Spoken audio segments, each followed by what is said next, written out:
Hello there, and welcome to the launch of this book, Spastic Diplegia, Bilateral Cerebral Palsy by Lily Collison. This book, which came about as a result of Lily's son Tommy being diagnosed with spastic diplegia, is a must-read for the medical community, for parents, and for people themselves who are diagnosed with the condition. My name is Alison O'Connor, and I'll be guiding us through proceedings this afternoon. And shortly we'll be having a discussion on the contents of the book and how it came about. There's lots of people tuned in this afternoon, so for those of you who'd like to ask questions, we'll be having a discussion with Lily here beside me, with her son Tommy, who's joining us from San Francisco, and with Dr. Tom Novacheck, who is joining us from Minnesota. And Tom is the Associate Medical Director of the Gillette Children's Specialty Healthcare and an acknowledged expert in this area. But first, I'm going to hand us over to Stephanie Manahan, and Stephanie is the CEO of the Central Remedial Clinic in Dublin. Good afternoon, everybody. My name is Stephanie Manahan. I am the CEO of the CRC, and on behalf of our chairman, Brian Power, our board, and all the CRC family, I wish you a very warm welcome this afternoon at a very exciting moment for us as we work with Lily to launch the Irish launch of her new book, Spastic Diplegia, Bilateral Cerebral Palsy. Today we're joined by Lily and her son Tommy, her friends and her family. We're also joined by Barbara Jors, CEO of Gillette in Minnesota, and Tom Novacheck, Associate Medical Director of Gillette and Professor of Orthopedics in Minnesota University. I had the pleasure of meeting Tom and Barbara a couple of years ago in Minnesota, and I had dearly hoped to welcome them to Ireland to do this launch in person with Lily and the Gillette family. And unfortunately, alas, it will have to be another time. But I do hope that you come and visit us soon here in Ireland, everything allowing, of course. The CRC has known Lily and indeed Tommy for many, many years. And we have been delighted to be part of Tommy's journey and indeed the Collison family journey as Tommy has gone through and met the many challenges that has faced him in his life to date. I, however, met Lily a couple of years, about 5 years ago. And anyone who knows Lily or has met Lily will understand that when I say, when you've met Lily Collison, you will never forget her. She is some woman. She's a woman of utter determination, intelligence, and grit. She possesses an energy that seems absolutely boundless, and it came as no surprise to me when she told me that she had written a book. In my opinion, the absolute strength of this book is in the author and how Lily has combined science, research, and motherhood, and has brought these together and given us the rarest of insights, learning, and knowledge. And it makes it an absolute must-read for clinicians and parents alike. For me, chapter 310, what a parent can do to help the child and what the adolescent can do to help themselves. In this chapter, Lily allows us briefly and momentarily into the inner thinkings, and we're allowed to witness those inner thoughts and reflections of being a mother and doing your best to support a child to become as independent as possible. And indeed, to not overprotect that child as they continue to grow. This is so resonant for us with the spirit of the CRC and everything that we do here in the CRC to support children and to support their development, and indeed children and adults with disabilities. For our USA guests today, we have a great phrase in this country, and it tends to describe how we reflect on a child inheriting something from the parent. So to Tommy today, I say, you didn't lick it off the ground. The resilience, determination, and fortitude that Tommy has used and faced in managing the challenges that he has faced to date have been absolutely tremendous. But I do believe that a phenomenal amount of them came in the DNA from his amazing mother and from the remarkable family, of course, that he had around him. One of my lasting memories of talking with Lily is her desire, and it stuck with me, her desire that every Tommy in Ireland would have the access to the same level of specialist care that Tommy accessed in Ireland and in the USA. And here in the CRC, and with our partners in healthcare, we're making that our lifelong ambition to ensure that every Tommy gets all of the opportunities that Tommy Collison got. And we certainly do our best to work towards that goal. My absolute congratulations to Lily on behalf of the whole CRC family. Very best of luck with your book, and I really look forward to the rest of our session today. Thank you.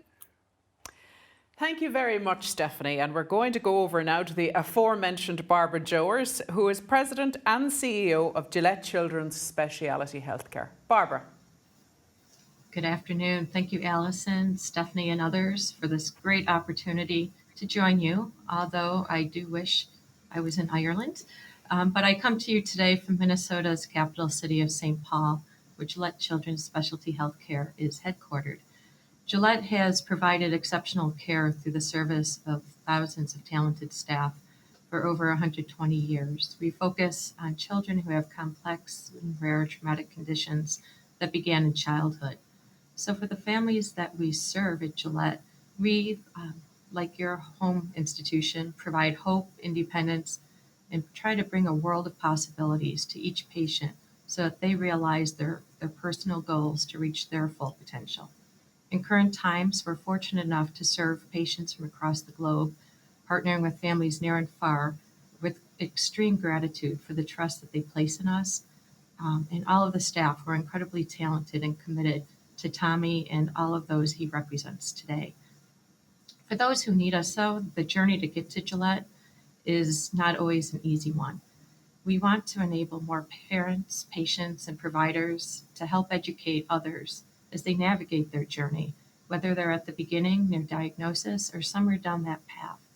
That's why we were so fortunate to be able to launch the Gillette Children's Healthcare Press, and we are so honored to be able to work with Lily on her book, Spastic Diplegia. As already stated, she is a remarkable individual, a mom, a businesswoman, an educator, and her grit and determination really have resonated with myself and others across Gillette. Lily first learned of our organization through Dr. Jim Gage, who matches Lily with energy and with academic prowess.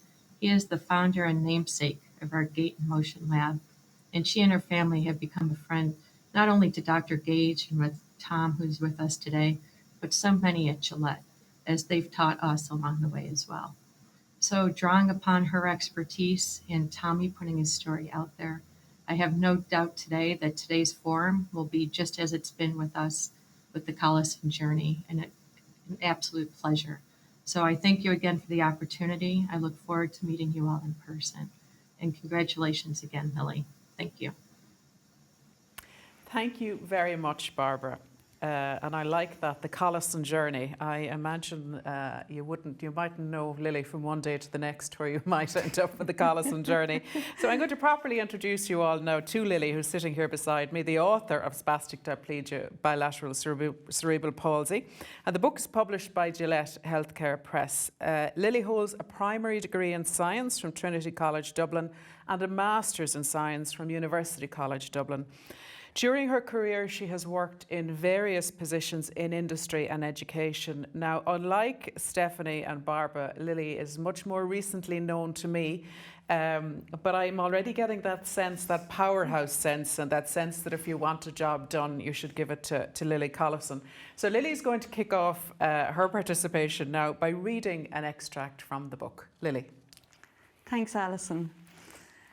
When I was thinking this afternoon as to what part of the book to read for this slot, I thought about Tommy wrote the epilogue to the book, and in it he ended the epilogue with a letter that he had written as an 18-year-old. Tommy, if he doesn't mind me saying, he's now in his mid-20s, but he concluded the epilogue with a letter he had written as an 18-year-old to the younger Tommy. So this was what Tommy had said to younger Tommy. So I'll just skip into that letter. Having a disability is tough, but you can handle it. I did. It was hard, probably the hardest thing I've had to do, but I did it. And so can you. Some days it's very difficult to get out of bed and face the world, but it's possible. So how do you beat your disability? You beat it by never letting it define you. I wasn't a boy who had CP. I was a boy who loved drums, who read every book he could lay his hands on and probably played his music too loud. Tommy, you did. As people, we're defined not by our abilities or our disabilities. It's our choices, our aspirations, and our attitudes that define us. So go out there and be outrageously passionate about something. You beat your disability by knowing where you want to be that on crutches or walking independently, and then working your ass off to get there. You beat it by never settling for less than what you can achieve. You might have a disability, but don't let the disability have you. You beat it by setting goals. I could quote life mottos like, "Don't wait for your ship to come in, swim out to meet it," but nobody listens to those. That said, they are rooted in truth. Managing your CP isn't something that's going to fall into your lap as you sit at home moping. You have to work towards it. You beat it with pragmatism. It's true, you'll probably never be a professional footballer or an astronaut or a stunt double or a boxer. You're faced with a choice. Let yourself be constantly held back by it or shrug it off and focus on the things you can do. And then, if you manage all that, you'll have beaten it. And more importantly, you'll have the satisfaction of leading a full life despite your disability. And that's an incredible achievement. They're the words of the 18-year-old Tommy to the young Tommy. Thank you. Thank you very much for that, Lily. We're going to have a chat now about this really impressive book, and it's important to stress that all proceeds from this book will go towards further research into the area. So the chat is going to involve Lily and Tommy Collison, who, as I've mentioned earlier, lives in San Francisco. Tommy works at the Lambda School, an online computer science and job training program, and he's a graduate of New York University, having studied journalism there. And the third person is Dr. Tom Novacheck, and Tom is Associate Medical Director at Gillette Children's Specialty Healthcare, Professor of Orthopedics at the University of Minnesota, and Vice President of the American Academy for Cerebral Palsy and Developmental Medicine. So as I mentioned earlier, if you have any questions for the panel, please send them in. If they're more general, that's fine, or if you want to direct them towards one of the three, please do that. Tommy, I'm going to start by asking you, what was your attitude when your mother told you that she was going to write this book? It was an interesting reaction because I think I didn't realize how important it would be at first, because I thought that just everyone had a mother like I did. And when I kind of realized that that wasn't always the case, that made me realize just how important this book was. And what I mean by that is as we've kind of talked about, Mama has this kind of indefatigable energy about her, and kind of when I was diagnosed, she got to work in a really meaningful way. One of my memories of childhood is whenever we would visit a new town or a new city, Mom would always go to a bookstore, to the medical section, to try and find a book on CP to see what she could learn. And that, I think, kind of shows that the effort that she put in to build up a kind of comprehensive knowledge of this condition. And when I realized that not everyone either went to that length or kind of was able to, and so Mom was kind of writing the one-stop shop, the book that you needed, and the book that she wished she had been handed when I had been diagnosed. That was when it kind of clicked for me how important this was and how valuable this was, that it kind of combines both this kind of rigorous medical knowledge with a kind of mother's story of trying to navigate this. That was when I realized just kind of how valuable it was. Yeah, and it's highly to look at the book, even if you have no relation to the condition or or aware of anybody with it. It's a very easy book to follow and to read. But you also say about the book, it's a quote from you here, that it threads the needle between being a medical book but also containing a personal story. So I think it's important that stresses the, how it would be rated amongst the medical community as well. Absolutely. And I think it would have been easy to write a book for parents that kind of talked about how mom felt and how mom dealt with it. And, she had two other kids who came, I have two older brothers. And, how did my disability slot in with kind of the family dynamic? Would have been very easy to write a parenting book like that. At the same time, it would have been easy to write kind of a comprehensive, I was about to say dense, but let's call it comprehensive medical textbook with the kind of rigorous information that you need to understand it and to have that book kind of respected and used by clinicians and doctors. What mom did is basically write kind of two books, and it's almost kind of a new form of book that you have access to that medical knowledge, you have access to kind of mom's thoughts and how she was feeling and how she dealt with it. And you kind of have that in one where you can kind of dip in and out. That is very true. And Lily, in the book, you mentioned there's two particular quotes that stand out, both from medics actually. One was after Tommy had a CAT scan as a I think a very young toddler, basically, wasn't he? Where you were told by the doctor, significant brain damage, not much active brain, go home and mind your other children. And the second then was from what you describe as a straight-talking paediatrician who, when he was giving you Tommy's diagnosis, said, if I want to know how this child will turn out, I don't look at the child, I look at the mother. Now I'm looking on the screen there at your handsome, strapping young man in his 20s, and how things got from that to this. That's an interesting question, okay. Like, the CAT scan came shortly after we had received the diagnosis from the paediatrician. So the CAT scan, like immediately after the diagnosis came, Tommy had a CAT scan. And like, I was shocked by what the consultant said from reading the scan, like exactly as the quotes you said, because I was holding this 1-year-old who was a very alert and engaging 1-year-old. And like, whilst definitely his physical development was behind, but he was very alert. I had no doubt this child would go far. And I couldn't reconcile the go home and mind your other children with the 1-year-old I was holding. So what I decided to do was just park what the consultant was saying to me in some box in my mind. I just decided, just leave it there and play to the child's strengths, right? And I just decided I am going to go out and learn about this condition to help Tommy, you know what I mean? Because I saw there's a lot of potential here. And going back, you mentioned about the diagnosis, and Tommy had been termed developmentally delayed. There was no diagnosis, and I had gone for a second opinion, and the paediatrician had told me straight off his cerebral palsy, and he did follow it immediately with, and if I want to know how this child will turn out, I look at the mother. And like, in a sense, I appreciated him saying that from the point of view, he was putting it up to me, but, I definitely felt, there was a challenge here, and, I just went and tried to understand the condition.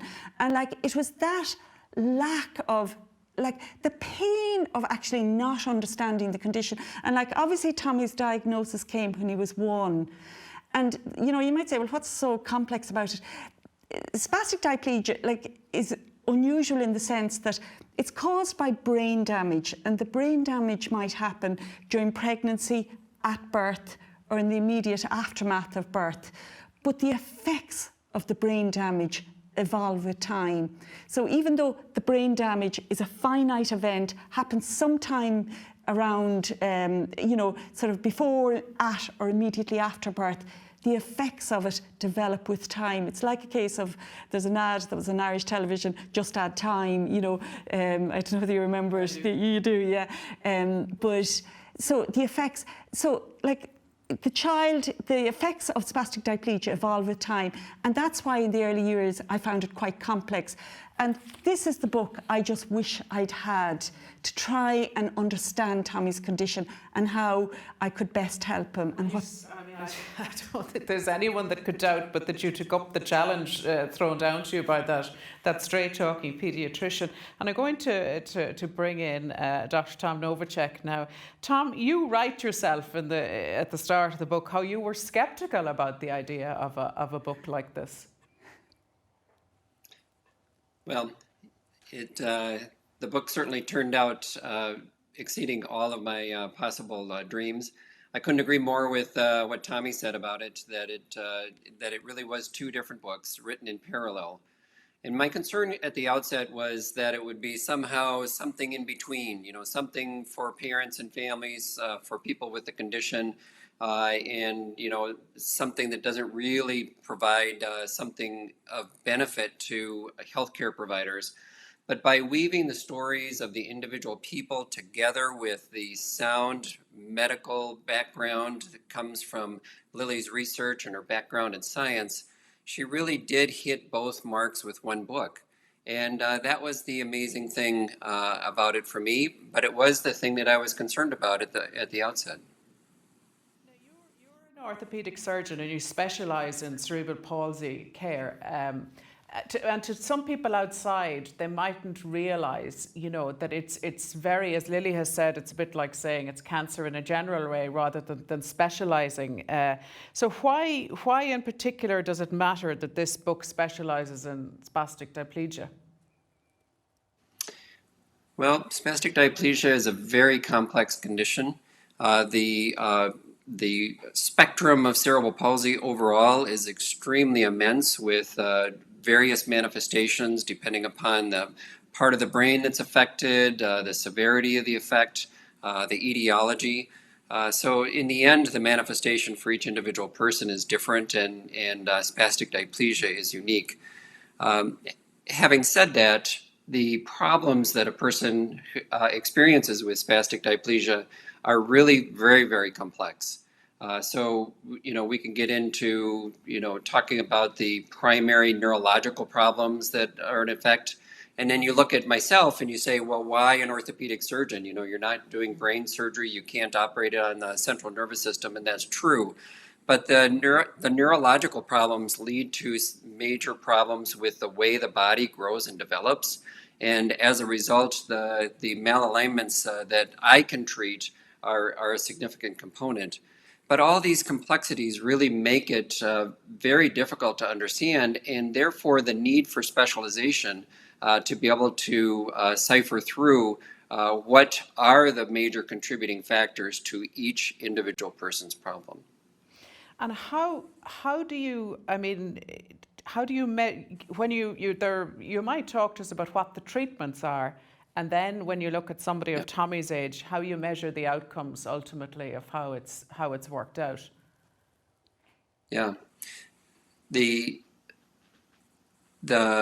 contribution of my predecessor, Dr. Jim Gage, to this area is notwithstanding one of the most important. He brought clinical gait analysis, to the world. At the time that he started his practice, taking care of people with cerebral palsy had no motion analysis. It was based on x-rays, physical examination, a person observing the way a person moves and walks and making decisions based on those things. And as you can imagine, without data, many of those treatments were misguided. And so not only were they maybe not effective, sometimes they were actually adverse, and people were worse as a result. Dr. Gage saw through that. It was at a time when gait analysis lived in research labs, but it wasn't a reality for clinical patients. But he really brought that to us. And that is the way that we make decisions, and it's also the way that we assess our outcomes. It's at least one of the ways. So let's say we do a significant lower extremity surgery, as Tommy has had to go through. We assess beforehand. We try to make the best decisions about what treatments should be done, how much of each of those operations are done. So for example, we say single event multi-level surgery. That means we do multiple procedures under one anesthetic. Well, you can imagine that there's numerous decisions that need to be made about what to do, what not to do, how much of each of those things to do. So those decisions are complex. And then in the end, if you're treating diabetes, you want to know what the blood glucose is and other measures, and if you're treating hypertension, you're going to follow up on the blood pressure level. Those things just make sense. We all accept and understand that. What much of the world doesn't recognize is that we need to use gait analysis to be able to assess the outcome so we know what's worked for that particular patient, so we know whether it's going to work for the next patient. Without getting into too much detail, could you just give us an example? You spoke there about the various things that could be done under one anaesthetic. Can you just give us a brief run through of what it is that you would be doing in that sort of a surgery? So I appreciate the warning shot to not get into too much detail. Thank you. So as an orthopedic surgeon, we can basically retension muscles and tendons. So if a muscle or tendon is too short, too tight, we can make it longer and relax it.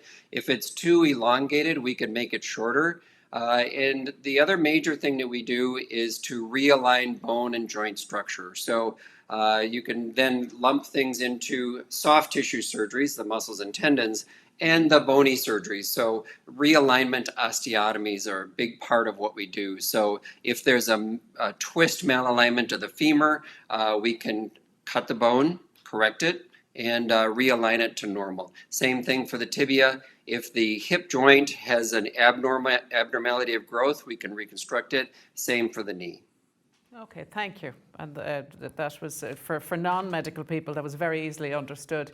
Now, Tommy, it's one thing to listen to what that surgery involves, another to be the one carrying it out. But when you're the patient on the table, I suppose that's really where the reality hits the road. You had surgery quite recently, actually, didn't you, just before lockdown? That's right. I guess everyone's 2020 was a little bit different than what they were expecting. But I mean, being the patient on the table, and this kind of gets back to Dr. Gage and also to Gillette more generally. So my first surgery at Gillette was when I was 9 years old. And so, their morning of the surgery, getting ready, getting prepped, getting into the hospital gown, it's go time. Dr. Gage kind of comes around and does the final, parents, do you have any questions? And then kind of turns to me and says, Tommy, do you have any questions, about this major multi-level surgery that you're about to go through with this long recovery period and anesthetic and everything? And I say, yes, as it happens, I have a very important question. The nurse outside told me that I would get a teddy bear after I woke up in the recovery room. Do you know what color the teddy bear is? And the fact that this was the most pressing and urgent, it was brown, by the way, but the fact that this was the most pressing and urgent concern on my mind, I think speaks both to Dr. Gage and kind of all the team at Gillette. And so when people talk about the kind of long and arduous journey and the major surgeries and everything, I kind of think back to this story where it never felt very difficult or very scary. Again, just because of the support, both from kind of parents and family, but also from Gillette more generally, that it felt much easier, I think, than it sounds. And I'm also curious to ask you, now that you're a resident in the US, and as I mentioned earlier, you're working at Lambda School, which is an online computer science and job training program. Is it a different experience to be somebody with a disability in the US compared to Ireland, or do you notice any difference there? Yeah, I guess the US is much larger. And so there's an extent to which things just kind of pass more as normal here by virtue of the fact that just people in the US, I think, have a much broader, I guess, population sample size to deal from. I think also you have kind of a lot of experience, cities especially have a lot of experience with wheelchair ramps, with elevators and everything, that it's never, either in the US or in Ireland, I've never felt particularly disadvantaged, at least for getting out and about. But, maybe given that it's kind of a much larger population, maybe you have more understanding there, that everyone kind of knows someone who knows someone. But no, I think it's been very easy. Fair enough. I suppose, Lily, that brings me on to a question of it from your perspective. Tommy said there, I think, was he 7 when he had his first surgery in Gillette? And what I'm wondering about is the difference, we'll say, in service. It was obviously the surgery wasn't available in Ireland. So the healthcare and services that are available, the difference between the States and here. Well, we had the benefit of great services in Ireland, like, you know, sort of like Carmel Murray was our community physiotherapist many years ago in Ireland, and she was actually the first person who introduced me to Dr. Gage's book. She knew I was very interested. She was the person who first introduced me to you know, that book that was a seminal book in our lives, you know. And like we had the benefit of services at the CRC. Like Tommy used to talk about the two Anns at the CRC, Ann Jenkinson, Ann Kennedy, Dr. Hensey, Mike Walsh, the late Professor O'Brien. So we actually had, we had the benefit of great services. Tom talked about the surgery he does. Like, I think the one huge thing, is, like when Tom talks, and without going into too much detail that he did, no, but this is the type of surgery he does day in, day out, right?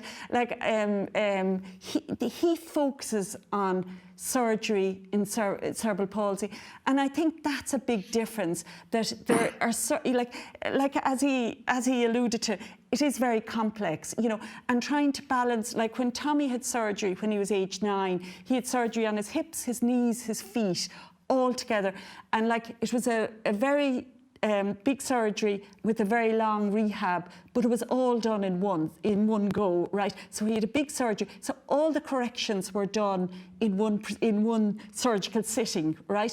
And that's what Tom, far be it from me to tell what Tom does, but that's what he does all the time. And it's that specialism, that orthopaedic surgery specialism in cerebral palsy.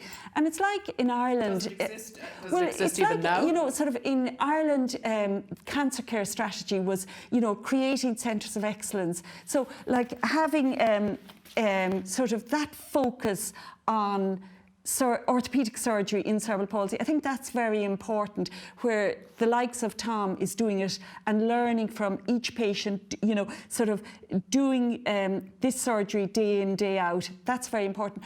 And like, I suppose in the book, I write about all the different treatments, you know, and like, it's all the evidence-based best practice treatments. And like one of the treatments is, say, selective dorsal rhizotomy.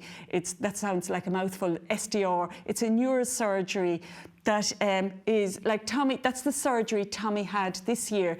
It would have been much better had he had it as a child, but I didn't know about it then, right?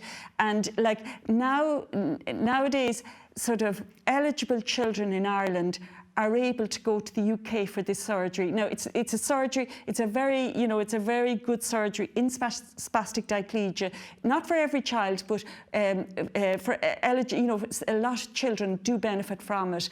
But you know, sort of, I would love to see it available in Ireland, because even though it's great that Irish children are able to access it, even in the UK, but when you have a child with a disability, you generally have other children, you know, and taking like we took Tommy abroad as a 9-year-old for surgery. It's, you know, it's difficult. So I would love to see things like selective dorsal rhizotomy being available here in Ireland, that families wouldn't have to go abroad. And I'd love to see this specialism in, you know, sort of the orthopaedic surgery specialism in CP. But having said that, there are an awful lot of good people working in the services here in Ireland. There your community physio, and you mentioned particular surgery. All of these things are the importance are covered in the book. So I'm wondering, who would you like to get their hands on this book and to be reading it? You know, that you'd feel that was worthwhile writing it. Oh, like primarily families. You know, like it's because it's a complex, lifelong condition. I'm very proud that Tommy is out there working, you know, living a normal life. As he said in his epilogue, he has a disability. The disability doesn't have him. So I would like families, you know, the book is primarily for families so that they understand the condition, because, you know, sort of to achieve as good an outcome as possible for, you know, for the child. And like the book contains the evidence-based best practice treatments. Like the book, it was the primary audience was families, but it's also, you know, for professionals in the sense it's the A to Z of the condition. Like it's, you know, sort of, it provides a holistic view of the condition. You know, like I suppose I could take the time to go, you know, to research and write about the condition and all its treatments. So in that sense, it's very useful for professionals because it's the A to Z of the condition. Right. Tom, if I could go back to you to ask you, clearly arising out of we have the book here in front of us now, and Lily put all of that information together. But going back again to that quote of Lily being told, I look at the mother and the outcome. Is that still the case today, or have services, you've spoken about the importance of the gate clinic there, but have services caught up enough that a child, you know, the outcome will be more equal, or that a child will be very dependent on having somebody who's an exceptionally strong advocate? Well, you can never take the person out of the family and out of their psychosocial and economic situation and have that person in isolation and just treat their condition. It is still very, the outcome of the person is really very, very dependent upon their family structure and their background, what they bring to the table. As we've been having this conversation, I think the new word for grit is Collison. I think we're going to rename that. That grit, as we all know, that if a person has grit, it carries them far. So I'd like to think that the surgeries that I do make 80% of the difference, but it doesn't. Much higher percentage, you know, comes from what a person puts into it. So, you know, some of that is, you know, is a person going to seek the proper services? So maybe you don't have it locally and you make the effort to go someplace where you can access those services. And then what about after that intervention is done? You just can't do a surgery and say, good, you're done, you know, away you go. No, there's a very intensive rehabilitation required, whether it's the lower extremity surgery that we were talking about before or the rhizotomy surgery. And the outcome of those interventions, you know, I can make a bone straight. I can make a tendon longer, but I can't make a person function better. So that functioning better comes from within and the support that that person has. Okay, yeah. I mean, I suppose it's literally that thing that it takes the team. No one aspect of it. Tommy, leading on from that, in terms of your own experience, or if you were chatting to somebody younger than yourself with a very with the same condition or something very similar, what advice would you give? Yeah, I think that it's easy to come up with advice for kind of managing conditions and disabilities that feels specific to the condition. I think what's much more important is the kind of ordinary day-to-day things that people get up to. So, you know, if you're, you know, working out, if you're kind of a regular person without a disability and you're working out at the gym, kind of the best thing you can do is be consistent. You know, you can go a certain number of times a week. And if you do that, you know, for a year, that's where you'll see results. And I think it's somewhat similar with a disability where, you know, these interventions, these surgeries are very valuable and very important. But the kind of benefit from the surgeries come from the consistent stretching, the consistent strengthening, the consistent work to maintain that muscle structure, to maintain those benefits. And so in terms of advice, you know, it's not all that different in the sense that, you know, you just need to kind of show up day after day and make sure that everything gets done. And that's almost kind of a little bit comforting because, you know, as an adult, 95% of all that I need to do is to, you know, remain in shape and to remain flexible.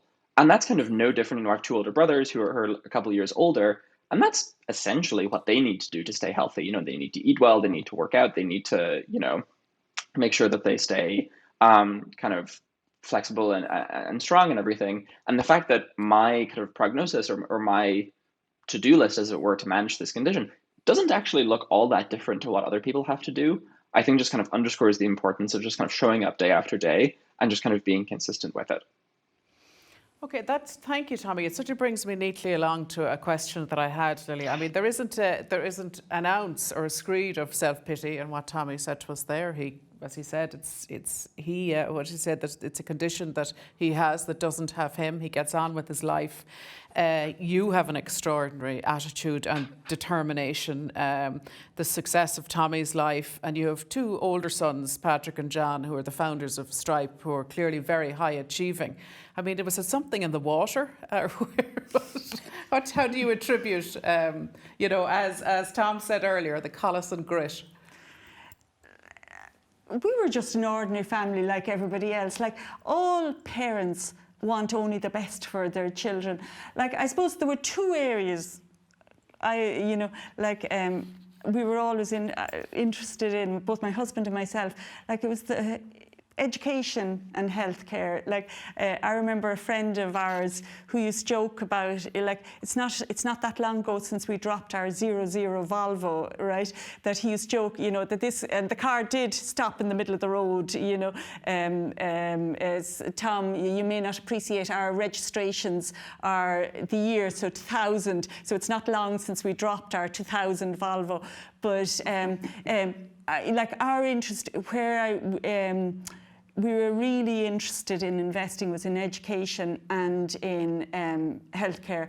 And like, our children had the benefit of great schools, Where did they go to school? They went, it's just going to, like, the Gaelscoil and Nina and Castletroy College. Like, they really had the benefit of excellent schools. Like, Castletroy College, the late Martin Wallace, who's the principal there, he was just a visionary in terms of, children and getting children and really understanding education.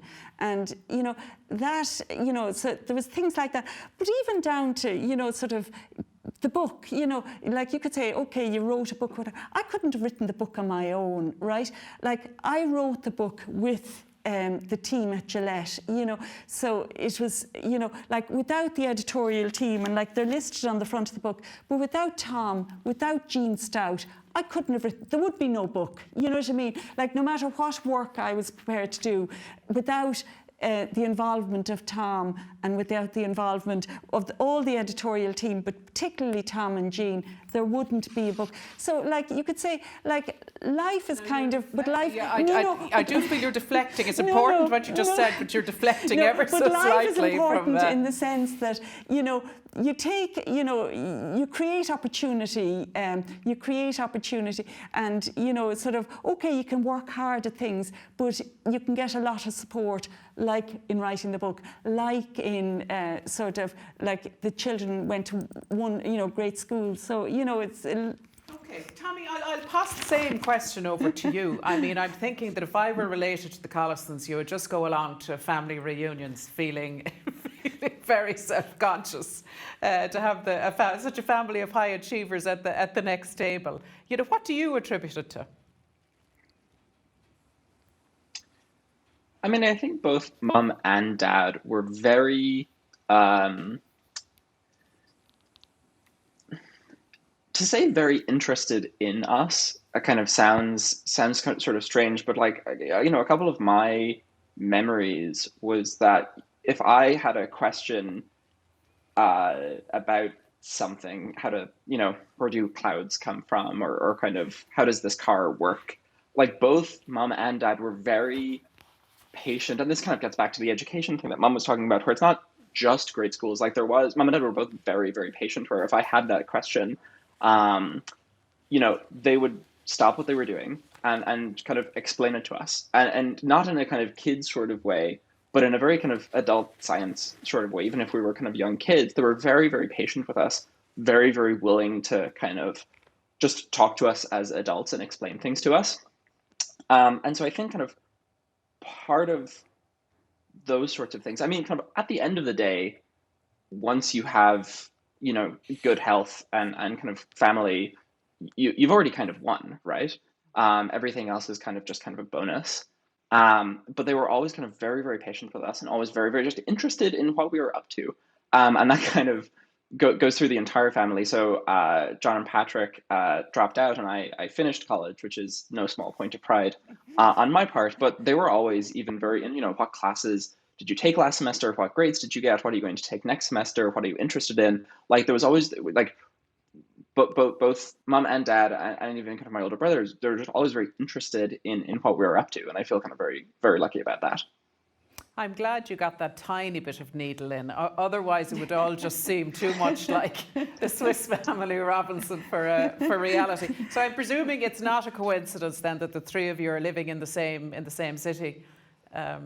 You know, that you get together. Yeah, and I mean we're exactly, and we're super close. And obviously, yes, I have a contractual obligation as a younger brother to take any opportunity I can to give them a little bit of a tease. But yeah, I mean, we're super close, and they, you know, they moved out to SF, and I had always kind of put off moving to San Francisco because it felt too much like you know, being in your older brother's shadow. And then when I got a job at Lambda School and started working, and, you know, was excitedly telling them over at dinner that I was moving to SF, you know, Patrick was like, "Oh yeah, I know them."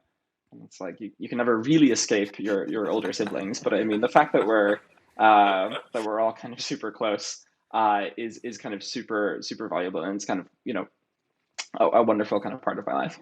Yeah, it sounds it.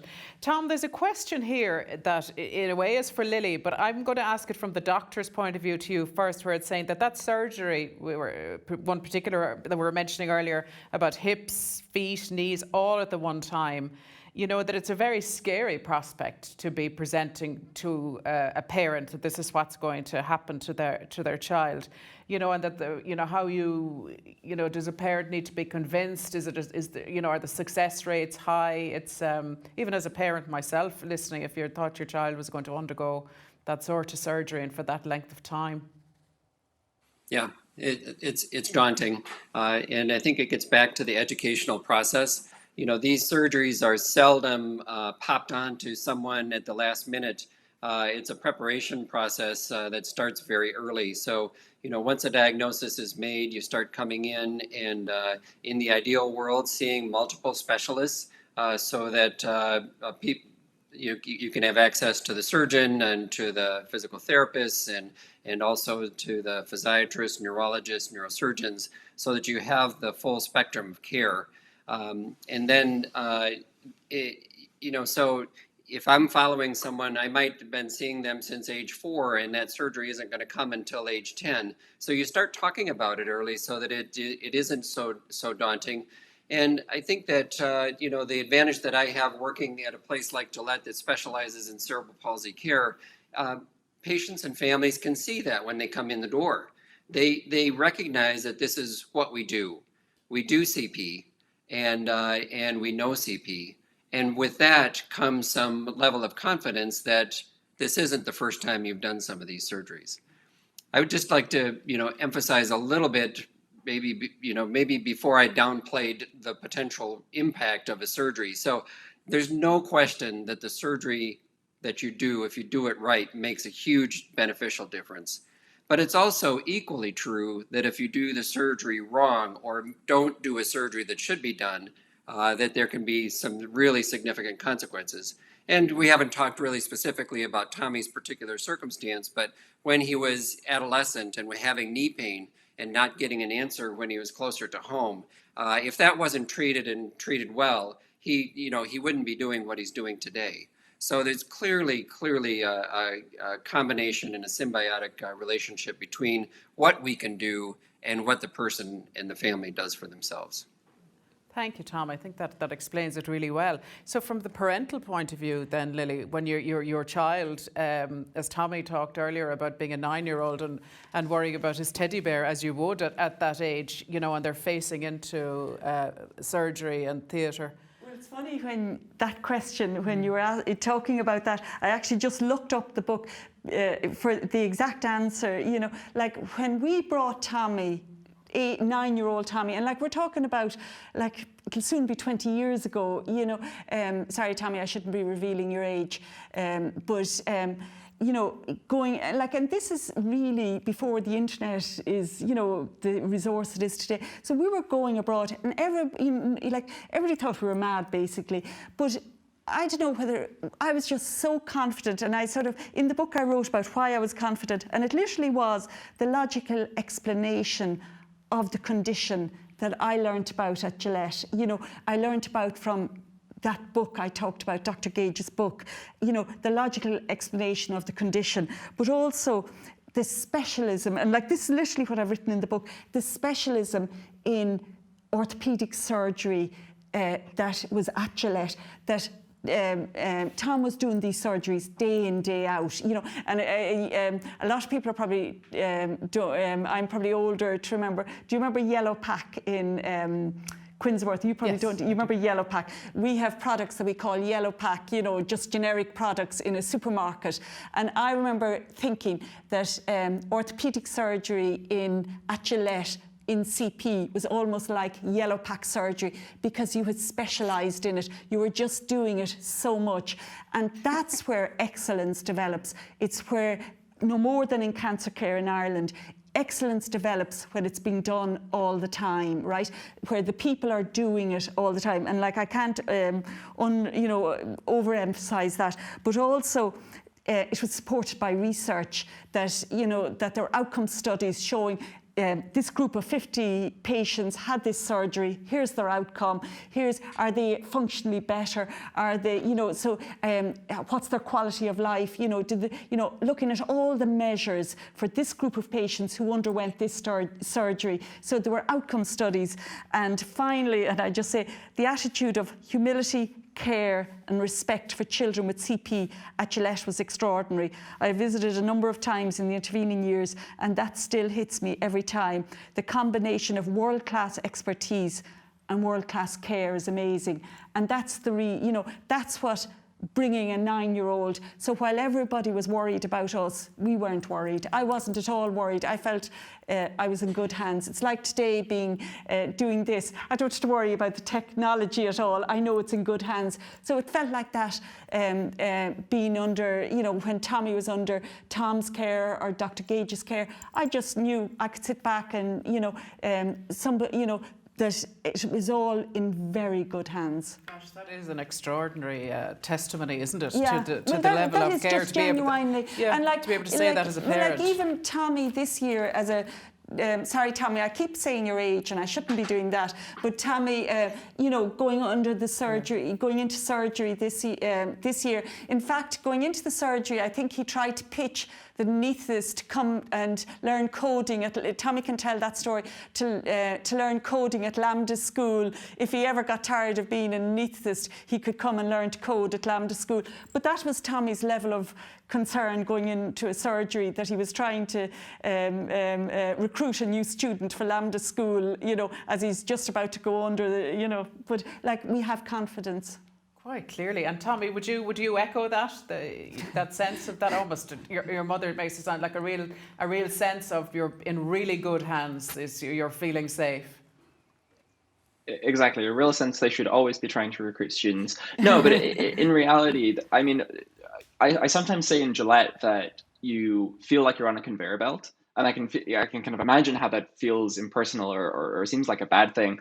But in reality, you always want that level of kind of predictability. Like with all of my surgeries, and even with the one this year, it was kind of like, well, you'll go on to the surgery, you'll kind of be out of it for the next day or so. But by, day 2 in the morning, you should expect, this and that to happen. And then day 3 in the evening, you should expect, so and such an outcome. And you just always did. You could set your watch to it. And that's true in kind of the micro level of like the first kind of week after surgery, coming out of it, and kind of how you're feeling. And then also, so I think almost to the day I'm 9 months post-surgery today. And I remember talking to the physical therapist, and saying, oh, when should I expect to be able to kind of get around on one crutch rather than 2 crutches? Would it be about 6 months? And they were like, no, probably more like 9 months. And sure enough, yesterday I went down to go get coffee one morning, and was very comfortable using one crutch, felt sturdy, felt strong, felt like, my muscles could support me.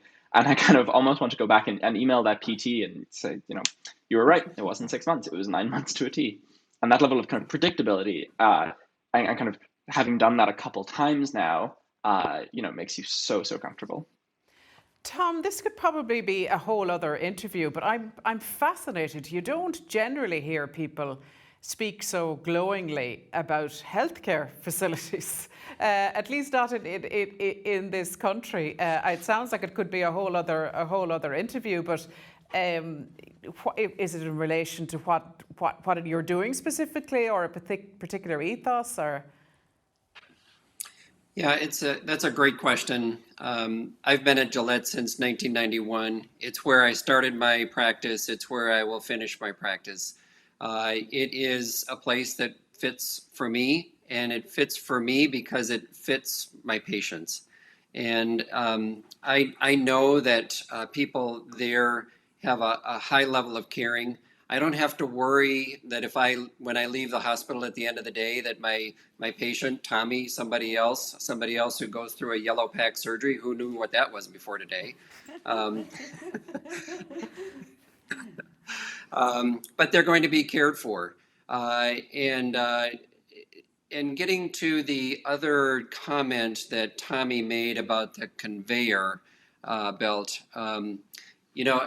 I was thinking quite a number of years ago when one of the neurosurgeons, we were holding a clinic together, and he turned to me and he said, "Tom, a monkey could do my job." And I'm like, where does that come from? How can a neurosurgeon say that a monkey could do my job?